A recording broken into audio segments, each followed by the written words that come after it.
দেখবেন ঈশ্বরের কোনো প্রতিমূর্তি নেই, ঈশ্বর অবতার হয়ে আসেন না। আরো বুঝতে পারবেন সর্বশেষ আর চূড়ান্ত দূতকে, বুঝতে পারবেন এই জীবনটা পরকালের জন্য একটা পরীক্ষা। আর তখনই হিন্দু আর মুসলমানরা পাশাপাশি থাকতে পারবো, আর সুন্দর একটা জাতি আমরা গড়তে পারবো। আমার লেকচার শেষ করার আগে পবিত্র কোরআন থেকে একটা উদ্ধৃতি দিচ্ছি। সূরা ইউনূসের 108 নম্বর আয়াতে উল্লেখ করা আছে, ইয়া আইয়ুহান নাস, বলো হে মানুষ জাতি, তোমাদের নিকট সত্য আসিয়াছে তোমাদের প্রতিপালক হইতে, যাহারা সৎপথ অবলম্বন করিবে মঙ্গলের জন্যই করিবে, যাহারা পথভ্রষ্ট হইবে নিজেদের ধ্বংস করিবে, এবং আমি কর্মবিধায়ক নহি তোমাদের মানুষ জাতির। ওয়া আখির দাওয়ানা ওয়ানিল হামদুলিল্লাহি রাব্বিল আলামিন। জাযাকাল্লাহু খায়ের ডক্টর জাকির নায়েক। আজকের এই সন্ধ্যায় তার লেকচার শুনলাম হিন্দুইজম ও ইসলাম ধর্মের মধ্যে সাদৃশ্যগুলো নিয়ে। এখন শুরু হচ্ছে প্রশ্ন উত্তর পর্ব। প্রথমেই প্রশ্ন করছেন একজন ভাই। ভাই, আপনার নাম আর পেশাটা কি জানতে পারি? আমার নাম শরণ কুমার, আমি একটা ব্যাংকে চাকরি করি। আমি জানি যে হিন্দু ধর্মের বেশিরভাগ অনুসারী বেদের কথা জানে না তারা। তবে আপনি কি বেদের সব কথাগুলো মানেন? বেদের কথার সাথে কি আপনি একমত? হিন্দু ধর্মের মধ্যে কিছু কিছু লোক আছে, তারা বেদ পড়ে, কিন্তু বেশিরভাগ অনুসারী বেদের কথাগুলো জানে না। আর অনেক ধর্মীয় নেতাই বেদের কথা অনুযায়ী তাদের কাজগুলি করে না। বেদ ঠিক হয়ে থাকলে তারা এমনটা করে কেন? উত্তরটা জানতে চাই। ভাই, আপনি যে প্রশ্নটা করছেন, প্রথম অংশটা হলো বেদের কথাগুলো আমি পুরোপুরি বিশ্বাস করি কিনা। 2 নম্বর পয়েন্ট, যে এই বেদ হাতে গোনা কিছু হিন্দু জ্ঞানী লোকেরা, তারা ছাড়া এই বেদ আর কেউ পড়ে না কেন? 1 নম্বর পয়েন্ট, আমি কি বেদের সব কথাগুলো বিশ্বাস করি? যদি ভালো করে দেখেন, আল্লাহ পবিত্র কোরআনে বলছেন, সূরা রাদের 38 নম্বর আয়াতে উল্লেখ করা আছে, আল্লাহ বলছেন যে তোমার পূর্বে আমি অনেক রাসূল প্রেরণ করিয়াছিলাম, ইয়া কুল্লি আজলিল কিতাব, প্রত্যেক যুগে রাসূল প্রেরণ করছি। পবিত্র কোরআনে 4টা কিতাবের নাম আছে, তাওরাত, জাবুর, ইনজিল আর কোরআন। পবিত্র কোরআন হলো আল্লাহ তাআলার সর্বশেষ আর চূড়ান্ত আসমানি কিতাব, নাজিল হয়েছিল সর্বশেষ আর চূড়ান্ত নবী মুহাম্মদ সাল্লাল্লাহু আলাইহি সাল্লামের উপর। এখন বোম্বেতে আমাকে একজন প্রশ্ন করেছিল, বেদকে আমি ঈশ্বরের বাণী মনে করি কিনা। আমি কি বেদকে সম্পূর্ণ সঠিক মনে করি? দেখেন, নাম দিয়ে মাত্র 4টার কথা বলা হয়েছে, তাওরাত, জাবুর, ইনজিল আর কোরআন, কিন্তু আল্লাহ তাআলা আরো আসমানি কিতাব নাজিল করেছেন। এখন বেদের ব্যাপারে, বেদকে আমি ঈশ্বরের বাণী মনে করি কিনা, যেহেতু পবিত্র কোরআনে বেদের নাম উল্লেখ করা নেই, হাদিসেও বলা হয়নি, আমি নিশ্চিতভাবে বলতে পারি না যে এটা ঈশ্বরের বাণী। আমি এখন বলবো এটা হতে পারে, এমন হতে পারে আবার নাও হতে পারে। কিন্তু বেদ যদি ঈশ্বরের বাণী হয়েও থাকে, বেদ ছিল সেই সম্প্রদায়ের জন্য আর সেই সময়ের জন্য। বর্তমানে আমরা মানব সর্বশেষ আর চূড়ান্ত আসমানি কিতাবকে, অর্থাৎ পবিত্র কোরআন, পুরো মানুষ জাতির জন্য। 2 নম্বর প্রশ্ন, আমি বেদের সবকিছু বিশ্বাস করি কিনা। আল্লাহ পবিত্র কোরআনের সূরা বাকারার 79 নম্বর আয়াতে বলেছেন, ফাওয়াইলুল লিল্লাযিনা ইয়াকতুবুনা আল কিতাবা বিআইদিহিম সুম্মা ইয়াকুলুনা হাযা মিন ইনদিল্লাহ লিয়াশতারু বিহি সামানান কালিলা ফাওয়াইলুল লাহুম মিম্মা কাতাবাত আইদিহিম ওয়াইলুল লাহুম মিম্মা ইয়াকসিবুন। দুর্ভোগ তাহাদের যাহারা নিজ হাতে কিতাব রচনা করে তুচ্ছ মূল্য প্রাপ্তির জন্য বলে, ইহা আল্লাহর নিকট হইতে। দুর্ভোগ তাহারা যাহা উপার্জন করিয়াছে, দুর্ভোগ তাহারা যাহা লিখিয়াছে। তাহলে বুঝতে পারছি যে মহান সৃষ্টিকর্তার সব আসমানি কিতাবই সময় চলে যাওয়ার সাথে সাথে বাতিল হয়ে যায়, পরিবর্তিত হয়ে যায়। বর্তমানে ইনজিলকে অবিকৃত অবস্থায় পাওয়া যাবে না। আমরা যে বাইবেল দেখি সেটা ইনজিল নয়, যেটা যীশু খ্রিস্টের উপর নাজিল হয়েছিল। সময়ের সাথে সাথে এগুলো বদলে গেছে। তাই বেদ যদি ঈশ্বরের বাণী হয়েও থাকে, বেদ পুরোপুরি অবিকৃত অবস্থায় এখন নাই। হিন্দু পণ্ডিতরাও এই ব্যাপারে একমত। আর আল্লাহ পবিত্র কোরআনের সূরা হিজরের 9 নম্বর আয়াতে বলেছেন, আমি কোরআন অবতীর্ণ করিয়াছি, অবশ্যই আমি উহা সংরক্ষক। কোরআনকে আরো বলা হয় ফুরকান, যা দিয়ে সঠিক ও ভুল আলাদা করা হয়। তাই বলবো, বেদের যে কথাগুলোর সাথে কোরআনের মিল রয়েছে সেগুলো সত্যি বলে মেনে নিচ্ছি, যেগুলো মেলে না সেগুলো বাদ দিচ্ছি। কারণ হিন্দু পণ্ডিতরাই বলেন যে বেদ অবিকৃত অবস্থায় নেই। আমি কি করছি, কোরআনের সাথে বেদের যে কথাগুলো মিলছে সেগুলো মেনে নিচ্ছি, এটা ঈশ্বরের বাণী হতে পারে। কিন্তু আমি বেদের সব কথাই মেনে নিচ্ছি না। বেদে অনেক অবৈজ্ঞানিক কথা রয়েছে, এটার উপরেও লেকচার দিতে পারি, কিন্তু সে ব্যাপারে এখানে বলতে চাই না। বেদের অনেকগুলো বৈজ্ঞানিক ভুল নিয়ে কথা বলতে পারি। তাই আমি বলছি যে কোরআন হলো ফুরকান, আর এটা দিয়ে পরীক্ষা করে দেখব, যদি এর সাথে মিলে যায় তাহলে এই কথা মানব যে এই অংশটা একেবারে সঠিক।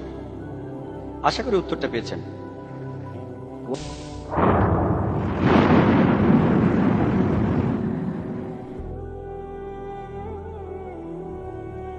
দয়া করে লাইনে দাঁড়ান।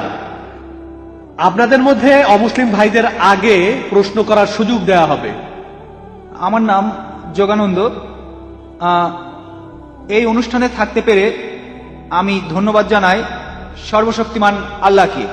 আজকে স্রষ্টা আমাদের কাছে শান্তির বাণী পাঠিয়েছেন জাকির নায়েকের মাধ্যমে।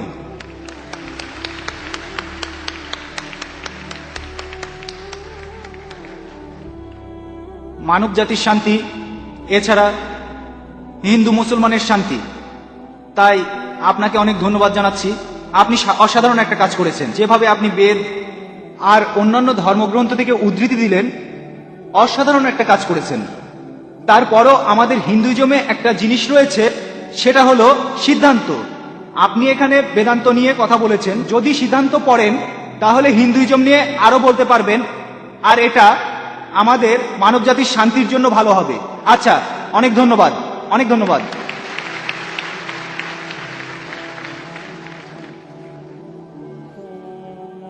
আপনার মন্তব্যের জন্য অনেক ধন্যবাদ। তিনি আমার প্রচেষ্টাকে পছন্দ করেছেন। আমি জানি আমরা অনেক বিষয় নিয়ে কথা বলতে পারি। সাধারণত আমার লেকচারের সময় থাকে 1 ঘন্টা থেকে 1 ঘন্টা 15 মিনিট, কিন্তু আজকে আমাকে লেকচারের সময় দেওয়া ছিল 1.5 ঘন্টা, কিন্তু আমি কথা বলেছি 1 ঘন্টা 40 মিনিট। আমি জানি আমরা যা কিছু করছি আমাদের এই কাজগুলো মহাসাগরে 1 বিন্দু পানির সমান। বিস্তারিত জানার জন্য আমার ভিডিও ক্যাসেট দেখতে পারেন, concept of god in major religions, এছাড়াও দেখতে পারেন মেজর রিলিজিয়ান্স স্ক্রিপচার্স। এইসব বিষয় আর হিন্দুইজমের উপর আমি বেশ কিছু বইও লিখেছি। ইনশাল্লাহ এই বইগুলো পড়লে আপনারা হিন্দুইজম আর ইসলাম ধর্মের সাদৃশ্য সম্পর্কে অনেক কিছু জানতে পারবেন। আশা করি উত্তরটা পেয়েছেন। ওখানে একজন অমুসলিম ভাইকে দেখা যাচ্ছে। হ্যাঁ ভাই, আপনার নাম আর পেশাটা দয়া করে বলবেন। আমি শশাঙ্ক শেখর, এসেছি রাঁচি থেকে। আমি এখানে সত্যভামা কলেজে ইঞ্জিনিয়ারিং পড়ছি। স্যার, আজকের অনুষ্ঠানে আপনার লেকচার শোনার পর ইসলাম ধর্ম আর মুসলমানদের সম্পর্কে আমাদের ভুল ধারণা দূর হয়ে গেছে।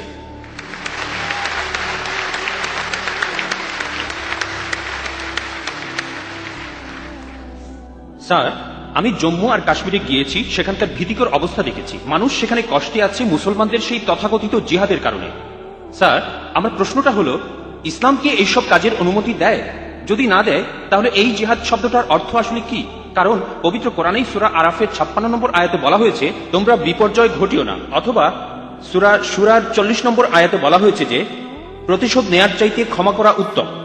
অথবা সূরা মাইদার 32 নম্বর আয়াতে বলা হয়েছে যে যদি কেউ কাউকে হত্যা করে সে মানব জাতিকেই হত্যা করলো। স্যার, একই বিষয় নিয়ে আমার আরো প্রশ্ন আছে। সেটা হলো, ইসলাম ধর্মে কোন জিনিসটাকে আমরা বেশি গুরুত্ব দেব, ধর্ম বা মাযহাব, নাকি আমাদের দেশ, মাদারল্যান্ড, মাতৃভূমি বা কওম? অনেক ধন্যবাদ। ভাই, আপনি খুব সুন্দর একটা প্রশ্ন করেছেন। প্রথম প্রশ্নটা হচ্ছে ইসলাম ধর্মের জিহাদ নিয়ে। প্রশ্ন করলেন যে কেন মানুষ যুদ্ধ করছে, কাশ্মীরে যা হচ্ছে জিহাদ, এটাকে ইসলাম কি অনুমতি দেয়? জিহাদ শব্দের অর্থ কি? এটা কি কোরআনে সূরা মাইদার 32 নম্বর আয়াতের বিরুদ্ধে যায় না? ভাই, এই জিহাদ সম্পর্কে বলি, এ ব্যাপারে ভুল ধারণা শুধু অমুসলিমদের মধ্যে নেই, মুসলমানদের মধ্যেও রয়েছে। বেশিরভাগ মানুষই এমনটা ভাবে যে কোনো মুসলিম যদি কোনো যুদ্ধ করে, যে কোনো যুদ্ধ হতে পারে নিজের সুবিধার জন্য, হতে পারে পলিটিক্সের জন্য, হোক সেটা ভাষার জন্য, হোক বর্ণের জন্য, সেটাই হলো জিহাদ। মুসলমানদের যুদ্ধ করাটাকে জিহাদ বলা হয় না। জিহাদ শব্দটা এসেছে আরবি শব্দ জাহাদা থেকে, তার মানে চেষ্টা করা, তার মানে পরিশ্রম করা। জিহাদ মানে সংগ্রাম, কোনো কিছুর জন্য চেষ্টা বা পরিশ্রম করা। ইসলামিক অভিধান অনুযায়ী জিহাদ অর্থ কারো অসৎ প্রবৃত্তির বিরুদ্ধে সর্বশক্তি দিয়ে লড়াই করা। এছাড়াও জিহাদ মানে সমাজের উন্নতির জন্য চেষ্টা করা। এছাড়াও জিহাদ শব্দটা যে যুদ্ধক্ষেত্রে আত্মরক্ষাকেও বোঝানো হয়ে থাকে। জিহাদের অর্থ অন্যায় অত্যাচারের বিরুদ্ধে লড়াই করা। জিহাদের মূল অর্থ চেষ্টা বা পরিশ্রম করা। অনেক মানুষের ভুল ধারণা আছে যে জিহাদ মানে পবিত্র যুদ্ধ। তারা জিহাদের অনুবাদ করে পবিত্র যুদ্ধ। পবিত্র যুদ্ধ বলে যে আরবি শব্দটা আছে সেটা হারবুম মুকাদ্দাসা। যদি আপনারা কোরআন পড়েন, কোরআনের কোথাও পাবেন না, একটা আয়াত নেই, অথবা নবীজি সাল্লাল্লাহু আলাইহি সাল্লামের সহিহ হাদিসেও কোনো জায়গায় হারবুম মুকাদ্দাসার কথা বলা নেই। এই শব্দটা কোরআন বা হাদিসে নেই। জিহাদ শব্দটার অনুবাদ কোনোভাবেই পবিত্র যুদ্ধ নয়। ঐতিহাসিকরা এই পবিত্র যুদ্ধ শব্দটা প্রথম ব্যবহার করেছিল খ্রিস্টানদের ক্রুসেডকে বোঝানোর জন্য, যারা খ্রিস্টান ধর্ম প্রচার করেছে আর হাজার হাজার মানুষ হত্যা করেছে। দুর্ভাগ্যজনকভাবে বেশিরভাগ লোক, এমনকি তথাকথিত মুসলমান পণ্ডিতগণও জিহাদের অনুবাদ করে পবিত্র যুদ্ধ। এটা ভুল অনুবাদ। জিহাদ শব্দটার অর্থ চেষ্টা বা পরিশ্রম করা। অনেক সময় এই চেষ্টাটা যুদ্ধক্ষেত্রে হতে পারে, সেই যুদ্ধটাও হবে আল্লাহ সুবহানাহু ওয়া তাআলার পথে, সেটা কিতাল ফি সাবিলিল্লাহ। একটা প্রশ্ন করা হয়, ইসলামে কেন যুদ্ধ আর হত্যার অনুমতি দেওয়া হয়েছে? ইসলামের অনেক সমালোচক আছেন যারা বলেন ইসলাম খুব নিষ্ঠুর একটা ধর্ম।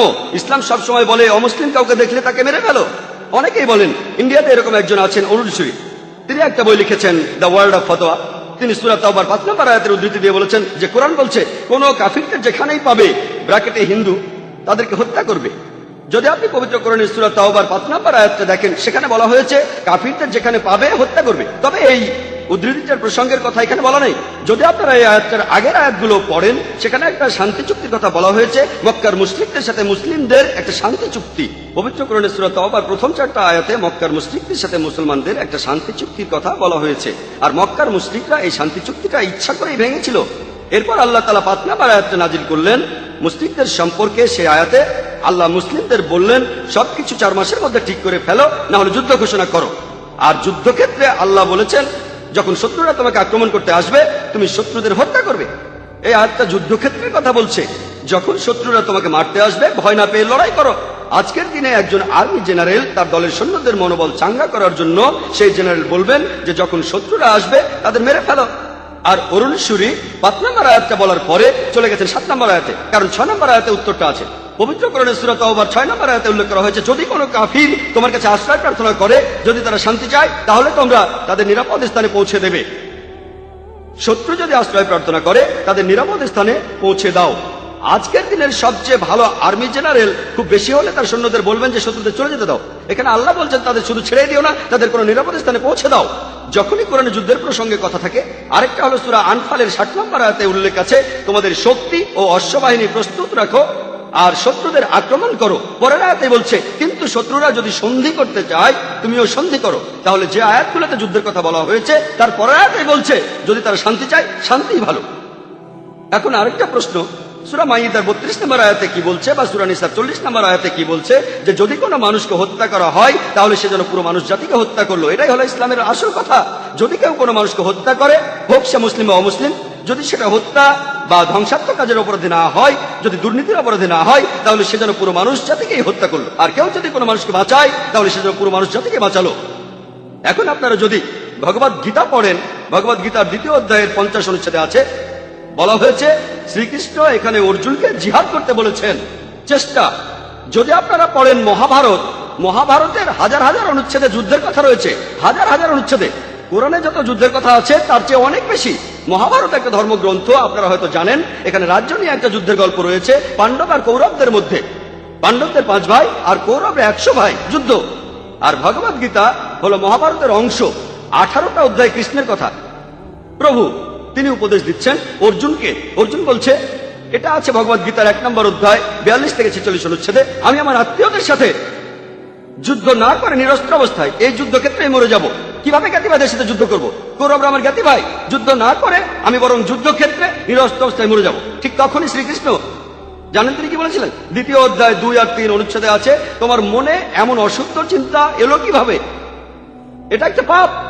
তুমি এতটা দুর্বল হলে কিভাবে? তোমার হৃদয় দুর্বল হলো কিভাবে? শ্রীকৃষ্ণ নিজেই বলেছেন যে অর্জুনের চিন্তাটা ঠিক নয়, এটা অশুদ্ধ চিন্তা, এটা একটা পাপ। এটা করলে তুমি স্বর্গে যেতে পারবে না, তুমি বেহেশতে যেতে পারবে না। এরপরে ভগবদ গীতার 2য় অধ্যায়ের 31 থেকে 33 অনুচ্ছেদে আছে, শ্রীকৃষ্ণ তিনি বলেছেন, তিনি অর্জুনকে বলেছেন যে ক্ষত্রিয়দের দায়িত্ব হলো যুদ্ধ করা। যদি যুদ্ধ না করো তাহলে স্বর্গে যেতে পারবে না। আর যুদ্ধ না করলে তুমি একটা পাপ করবে।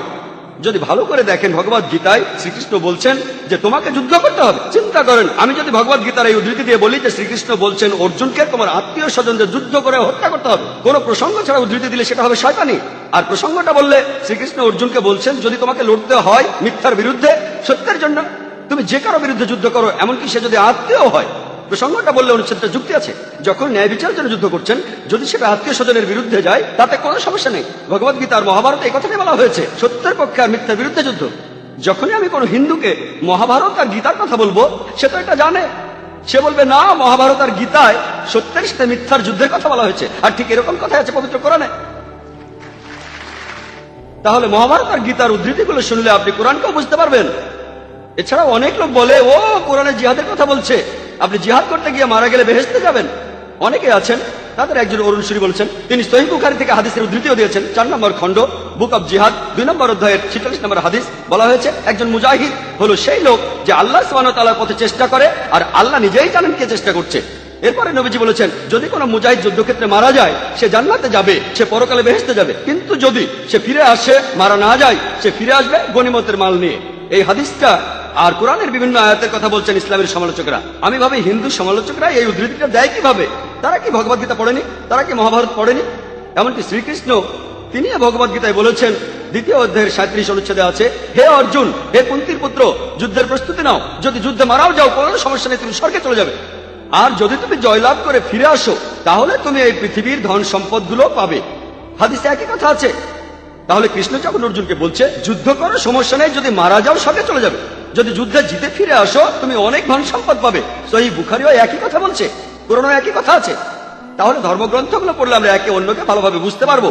তাহলে ইসলামে যুদ্ধের অনুমতি আছে শেষ উপায় হিসেবে, আত্মরক্ষার জন্য, আর অত্যাচারের বিরুদ্ধে, না হলে নয়। আর জিহাদ অর্থ চেষ্টা বা পরিশ্রম করা। এবার আমরা দ্বিতীয় প্রশ্নে আসি, কোনটা বেশি ইম্পর্টেন্ট? এখানে বেশি ইম্পর্টেন্ট কি দেশের আইন কানুন মেনে চলা, নাকি মজাব বা দিনকে মানা? যেন আমাকে প্রশ্ন করছেন, আমার উপর কার দাবি আগে? আমার বাবার দাবি আগে না মায়ের দাবি আগে? ভাই, দেশের আইন আর ধর্মের আইন মানার ব্যাপারে একটা কথা বলি, আল্লাহকে মানার ব্যাপারে বলি। মহান ঈশ্বর আমাদের সৃষ্টিকর্তা, তিনি আমাদের চাইতে অনেক উপরে। ঈশ্বরের আইন মেনে চলাটা আমাদের কাছে সবচেয়ে ইম্পর্টেন্ট, অন্য যে কোনো আইনের চাইতে। সে আইনকে যেই লিখুক না কেন, যেই লিখুক না কেন। তবে আমি একজন ইন্ডিয়ান, আমি জানি যে ইন্ডিয়ার সংবিধানে এমন কোন আইন নেই যেটা ইন্ডিয়ার কোন মুসলমানকে তার ধর্ম পালন করতে বাধা দেয়। কোনো বাধা নেই। সত্যি বলতে ইন্ডিয়া এমন একটি দেশ যার সংবিধানে লেখা আছে যে ইন্ডিয়ার নাগরিক, তাদের জন্য এটা জন্মগত অধিকার যে তারা তাদের ধর্ম পালন করতে পারবে। আমিও সে কাজই করছি। ইন্ডিয়ায় এমন একটা আইনও নেই যেটা আমাকে আমার ফরজ পালনে বাধা দেয় আর আমাকে দিয়ে হারাম কাজ করাতে বাধ্য করে। এমন কোন আইন নেই। আমি 5 ওয়াক্ত নামাজ পড়তে চাইলে পড়বো, না পড়তে চাইলে পড়বো না। ইন্ডিয়ার সংবিধানে এমন একটা আইনও নেই যেটা আমাকে ভালো মুসলিম হতে বাধা দেয়। আমি এখানে আমার কথা বলতে পারি, আমি একজন ভালো মুসলিম আলহামদুলিল্লাহ, আর একজন ভালো ইন্ডিয়ানও। আর সংজ্ঞা অনুযায়ী, ভৌগোলিক সংজ্ঞা অনুযায়ী একজন ইন্ডিয়ানকে ভৌগোলিকভাবে বলা হয় হিন্দু। হিন্দু যদি হয় ভৌগোলিক সংজ্ঞা, আমি ইন্ডিয়ার একজন হিন্দু এবং ইসলাম ধর্ম পালন করি। এর সাথে উনি যেভাবে ধর্মের কথা বললেন, যেভাবে এক ঈশ্বরের কথা বললেন, কিন্তু মিস্টার নায়েক নিজেই বললেন যে হিন্দুইজমের সংস্কারকরা তারা জোর দিয়ে বলছেন বেদকে মানার জন্য, পুরাণাগুলোকে নয়। তাই যদি হয়ে থাকে তাহলে কি আমরা কল্কিকে অবতার বলে মানতে পারি? আর আমার দ্বিতীয় প্রশ্নটা হলো, আমি এরপরে আরো 2টা প্রশ্ন করব। যদি কল্কি পুরাণা আর কল্কি অবতারের ব্যাপারটা ইন্ডিয়ার এই 2টা ধর্মের মধ্যে শান্তি আনতে পারে, ঠিক আছে, তাহলে এটাকে ভালোভাবে মূল্যায়ন করুন আর মানুষজনকে সেই কথাটাই জানান। আরেকটা ব্যাপার হলো, আপনি বললেন হিন্দুইজমে বেদ সবচেয়ে পবিত্র, আর আমার একজন বন্ধু একটা প্রশ্ন করেছে যে বেদ, এই হিন্দু ধর্মগ্রন্থটা হিন্দুদের সবাই পড়তে পারে না। এটা সত্যি কথা। হিন্দুদের মধ্যে 4টা বর্ণ আছে, ব্রাহ্মণরা বাদে অন্য 3 বর্ণের লোকেরা বেদ পড়তে পারে না। ক্ষত্রিয় আর বৈশ্যরা বেদ শুনতে পারে, তবে শূদ্ররা কখনো বেদ পড়তে পারে না, তারা বেদ শুনতেও পারবে না। তাহলে হিন্দুইজম আসলে কি? আমি বলছি এর জন্য। আপনি কি বলবেন? হ্যাঁ, আপনি অবশ্যই কি বলবেন যে শূদ্ররাও আসলে হিন্দু? ভাই, কিন্তু খুব ভালো আপনি প্রশ্ন বললেন করেছেন। হিন্দু হলো একটা ভৌগোলিক বিশেষত্ব, আর আমিও একমত। ভাই প্লিজ একবারে একটা প্রশ্ন করুন। আগের জন 2টো প্রশ্ন করেছে, আমি একটা উত্তর দিয়েছি, আরেকটা দেইনি। আমি যে উত্তরটা জানতাম না এমন না, প্রথমটার উত্তর দিয়েছি। একবারে একটা প্রশ্ন করুন, পরে আরো প্রশ্ন করুন, কোনো সমস্যা নেই। আমি এখানে আছি, আমার ফ্লাইট ভোর 4:30টায়। ওকে, একবারে একটা প্রশ্ন করুন, আমি উত্তর দেবো। যদি না জানি তাহলে বলবো উত্তরটা জানি না। আগের জন 2টো প্রশ্ন করেছিলেন, প্রথমটার উত্তর দিয়ে যখন বসে পড়লাম তখন আমার মনে হলো ভুলে গেছি আমি একজন মানুষ, কম্পিউটার নই। আচ্ছা আচ্ছা, ঠিক আছে। তাই আমি বসে পড়ার পর মনে পড়লো, ওহো, উত্তরটা দেওয়া হয়নি। এবার আপনার উত্তরটা দেই। আপনি প্রথমে যে প্রশ্নটা করেছেন, হিন্দু সংস্কারকরা বলেন পুরাণাকে মেনে চলো না, শুধু বেদকেই মেনে চলো। তাহলে আমি কল্কি পুরাণের উদ্ধৃতি দিলাম কেন? এগুলো বাদ দিলে তখন কি হবে? ভাই, আমার লেকচারের শেষে আমি পরিষ্কারভাবে বলেছি আমি বেদের উদ্ধৃতি দিয়েছি, অন্যান্য হিন্দু ধর্মগ্রন্থের উদ্ধৃতিও দিয়েছি। এখন যদি বেদকে রেখে অন্য সবগুলো হিন্দু ধর্মগ্রন্থের কথা বাদ দিয়ে দেন, লেকচারটা আমার একই রকম থাকবে। সর্বশেষ আর চূড়ান্ত নবীর কথা শুধু পুরাণাতেই বলা হয়নি, শুধু কল্কি পুরাণ থেকে না, আমি বেদ থেকে অনেকগুলো উদ্ধৃতি দিয়েছি। আপনি হয়তো শোনেননি, আপনি চাইলে আবারও বলতে পারি। কি বলবো? ঋগ্বেদের 1 নম্বর গ্রন্থের 13 অনুচ্ছেদের 3 নম্বর পরিচ্ছেদ, ঋগ্বেদের 1 নম্বর গ্রন্থের 18 অনুচ্ছেদের 9 নম্বর পরিচ্ছেদ, ঋগ্বেদের 1 নম্বর গ্রন্থের 142 অনুচ্ছেদের 3 পরিচ্ছেদ, শুধুমাত্র বেদের মধ্যেই কয়েকশো পরিচ্ছেদে মোহাম্মদ সাল্লাল্লাহু আলাইহি ওয়াসাল্লামের কথা বলা হয়েছে। আমি আমার লেকচারেই বলেছি যদি কল্কি পুরাণ বাদ দেন, কল্কি অবতার বাদ দেন, তারপরেও আপনি পাবেন নরসংসা, আপনি পাবেন কাওরামা, আপনি পাবেন আভান্দু, আথার্ব বেদে আছে, সাম বেদে আছে, ঋগ্বেদে আছে, 4টা বেদে এইসব কথা, চারটাতেই, 100% চারটাতেই। এখানে আমি অল্প সময়ে কিছু উদ্ধৃতি দিয়েছি, বুঝতে পারছেন ভাই? যদি কল্কি পুরাণের কথাগুলো বাদ দেন তারপরেও শান্তি আসবে, শুধু যদি বেদকে মানেন। আসল কথা হলো تعالوا إلى كلمة سواء بيننا وبينكم এসো সেই কথা যাহা তোমাদের এবং আমাদের মধ্যে এক। আমি জানি হিন্দুদের অনেকে ভগবদ গীতা আর পুরাণকে শ্রদ্ধা করে, সেজন্য এগুলো উদ্ধৃতি দিয়েছি। যদি ভগবদ গীতা আর পুরাণের কথা বাদ দেন তারপরও ঋগ্বেদে জিহাদের কথা আছে, ঋগ্বেদে জিহাদের কথা আছে, আরো অনেক কিছু। তাই শুধু বেদের কথাগুলো নিলে আমার লেকচারের বেশিরভাগই একই রকম থাকবে। আশা করি উত্তরটা পেয়েছেন। এবার আপনার অন্য প্রশ্নটার উত্তর দেই যে হিন্দুজমে কেন বিশেষ কিছু লোক ধর্মগ্রন্থ পড়তে পারে, অন্যরা পারে না। আপনি বললেন ব্রাহ্মণরা বেদ পড়তে পারে, ক্ষত্রিয়রা সেটা শুনতে পারে, কিন্তু শূদ্ররা শুনতে পারে না। এখন শূদ্ররা কি হিন্দু? বেদের কথা অনুযায়ী মহান সৃষ্টিকর্তা, তার মাথা থেকে সৃষ্টি হয়েছে ব্রাহ্মণ অর্থাৎ শিক্ষিত সমাজ, স্রষ্টার বুক থেকে ক্ষত্রিয়রা যোদ্ধা সমাজ, উরু আর পাকস্থলী থেকে সৃষ্টি হয়েছে বৈশ্যরা ব্যবসায়ী সমাজ, স্রষ্টার পা থেকে সৃষ্টি হয়েছে শূদ্ররা। তাহলে এটা একটা বর্ণ প্রথা যেটা আছে হিন্দুইজমে, আর আমি এটা মানি না। এমনকি সংস্কারকরা রাজা রামমোহন রায় তিনিও মানেননি, জাস্টিস রানারে তিনিও মানেননি। আল্লাহ পবিত্র কোরআনে বলছেন সূরা হুজুরাতে 13 নম্বর আয়াতে উল্লেখ আছে, يا أيها الناس إنا خلقناكم من ذكر وأنثى وجعلناكم شعوبا وقبائل لتعارفوا إن أكرمكم عند الله أتقاكم إن الله عليم خبير। ও মানুষ জাতি, আমি তোমাদের সৃষ্টি করেছি এক পুরুষ ও এক নারী থেকে, পরে তোমাদের বিভক্ত করেছি বিভিন্ন জাতীয় গোত্রে, যাতে তোমরা একে অপরের সাথে পরিচিত হতে পারো। এজন্য নয় যে তোমরা একে অন্যকে ঘৃণা করবে। আর তোমাদের মধ্যে আল্লাহর নিকট সেই ব্যক্তি সবচেয়ে মর্যাদা সম্পন্ন যার রয়েছে তাকওয়া, যেটা দিয়ে বিচার করা হবে। সেটা জাতবর্ণ না, গায়ের রং না, আর লিঙ্গ না, সেটা হলো তাকওয়া, আল্লাহকে মেনে চলা, ন্যায়পরায়ণতা, ধার্মিকতা। আল্লাহ কোরআনে বলছেন সূরা ইসরার 70 নম্বর আয়াতে উল্লেখ করা আছে যে ولقد كرمنا بني آدم আমি তো সব আদম সন্তানকে মর্যাদা দান করেছি। এখন আপনি হিন্দু পরিবারে বা খ্রিস্টান পরিবারে বা মুসলিম পরিবারে জন্মান, যদি বনি আদম হয়ে থাকেন, যদি মানুষ হয়ে থাকেন, আপনি মর্যাদা পাবেন। ইসলাম ধর্মে পৃথিবীর সব মানুষই সমান। আপনি যে জিনিসটা দিয়ে উপরে উঠতে পারেন সেটা তাকওয়া, আল্লাহকে মেনে চলা, ধার্মিকতা দিয়ে, ন্যায়পরায়ণতা দিয়ে। হিন্দুজমের বর্ণভেদটা আমি মানি না। আমি যেটা বিশ্বাস করি, অনেক পণ্ডিত বলেন এই নিয়মটা বানানো হয়েছে যাতে উঁচু বর্ণের ব্রাহ্মণরা শাসন করতে পারে। এখানে তাদের কথাটা হলো, তুমি শূদ্র, তুমি নিচু বর্ণের শূদ্রের মধ্যে থাকো, যদি আমার সেবা করো পরের জীবনে তুমি ভালো মানুষ হবে, তবে এই জীবনে আমার সেবা করো। তাই আমার মতে এগুলো সৃষ্টিকর্তার কথা নয়। আর এজন্যই হিন্দু ধর্মের সংস্কারকরা এই প্রথার বিরুদ্ধে কথা বলেছেন, ব্রাহ্মণদের বিরুদ্ধে বলেছেন, ক্ষত্রিয়দের বিরুদ্ধে বলেছেন। আমার মত অনুযায়ী ভালো করে দেখলে এই বর্ণ প্রথাটা একটা ভুল। আর এই ধর্মগ্রন্থ সবাই পড়তে পারে, হোক সে ধনী বা গরিব, হোক সে ব্যবসায়ী অথবা যোদ্ধা অথবা রাজা, কারণ এই বইটা স্রষ্টার কাছ থেকে এসেছে, মহান সৃষ্টিকর্তা। আর প্রত্যেকেরই জানা উচিত স্রষ্টা আমাদের কি নির্দেশ দিয়েছেন। আশা করি উত্তরটা পেয়েছেন। হ্যাঁ ভাই, আমার নাম শ্রীনিবাস, একটা কুরিয়ার কোম্পানিতে চাকরি করি। আমি একেবারে সেই ছোটবেলা থেকেই সত্যিকারের ধর্মকে খুঁজে বেড়াচ্ছি। আর আমি তারপর এক সময় কোরআনের কিছু কথা শুনলাম। আমি যখন দক্ষিণ ভারতে ছিলাম সেখানে অনেক জায়গায় গিয়েছি, আর এভাবে যাতায়াত করার সময় আমার সাথে অনেক মুসলমানের কথাবার্তা হয়েছে, তাদের সাথে কোরআন নিয়ে কথা বলেছি। আমি আল্লাহর কাছে প্রার্থনা করতাম। তারপর দেখা হলো জাহাঙ্গীর ভাই আর কায়েদা দিদির সাথে, তাদের কাছে কোরআন সম্পর্কে জানলাম, আর আমি কোরআনের কথাগুলো মন থেকে মানলাম। আমি আনন্দের সাথে জানাচ্ছি যে আজ বিকেলে আমি মুসলমান হয়েছি। আলহামদুলিল্লাহ।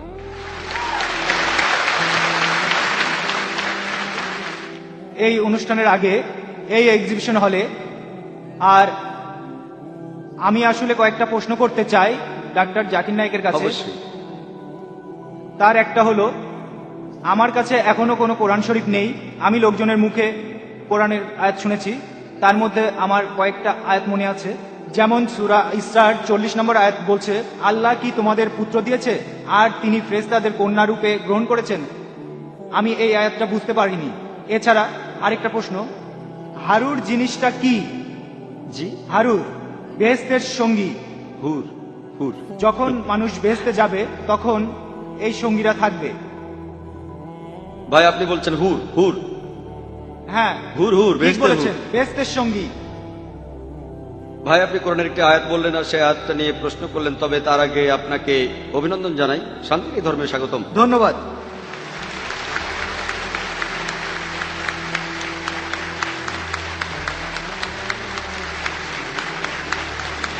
অনুরোধ করব অনুবাদ সহ পবিত্র কোরআনের একটি কপি নিয়ে আসতে। প্লিজ একটা কপি নিয়ে আসুন ইনশাল্লাহ। আর দেখবেন যেন অনুবাদটাও সেখানে থাকে। আমি আপনাকে কোরআনের একটা অনুবাদ দেবো যাতে আপনি পড়ে বুঝতে পারেন ইনশাল্লাহ। এবার আপনার প্রশ্নটা পবিত্র